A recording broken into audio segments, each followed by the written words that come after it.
Well, we can get the view of Bruno Lette now, Senior Fellow at the German Marshall Fund with a focus on security and defence. Welcome to the programme. To begin with, I mean, clearly the situation has escalated over the past 24 hours. In your assessment, what could we potentially see in the days to come if we use past as prologue, for example? We compare the situation, for example, to something like the invasion of Georgia in 2008. Mm-hmm. Well, it is clear that Russia and Russian-led forces in the Donbass are escalating now, probably because the Kremlin considers the diplomatic outcomes of last week as not satisfactory. So I think the coming days will unfortunately bring more military incidents, more hybrid attacks and disinformation. Clearly, I think what we're seeing right now, the shelling from the Donbass, the disinformation, those are acts designed to create a pretext for an intervention. Look, in 8 years of war, since 2014, Ukraine has never, ever attempted to take back the Donbass military. So why would Ukraine now, when there are 190,000 Russian troops on the border, try to retake the Donbass? This clearly doesn't make sense. So the events that we are seeing right now are really, it's about creating a fake situation here that would allow Russia and Russian-backed forces in the Donbass to intervene in sovereign Ukrainian territory, unfortunately. So I think that the drumbeat of provocations is sounding louder, and we cannot exclude that a military conflict erupts in the next coming hours and days.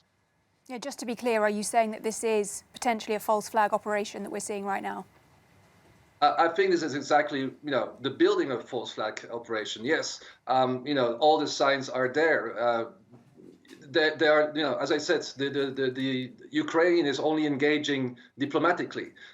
Ukraine is not provoking.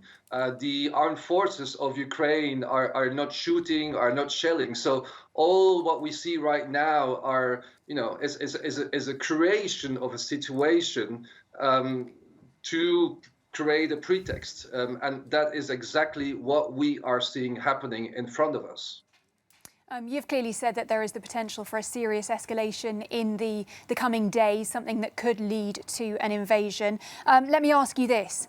Does diplomacy still have a chance at this very fragile stage to walk the situation back from the brink? Well, the stakes are indeed very high for a conflict. No one really knows what will happen the coming days. I think there's only one person knowing it, and he's sitting in the Kremlin in Russia. But diplomacy should be given a chance, of course, always. We see there's still communication channels between the West and Russia. However, even if there are future meetings, for instance, between Biden and between Antony Blinken and Lavrov, such as next week. How do you address the core issue here, the core problem? The core problem is not about NATO. The core problem is that Russia will never accept a Ukraine that is developing into a successful democracy. Russia is perceiving Ukraine's democracy as a threat to its national interests. So, diplomacy should be given a chance, but how do you address this core issue? We cannot let Ukraine go. We cannot demand that Ukraine is giving up on its democratic development.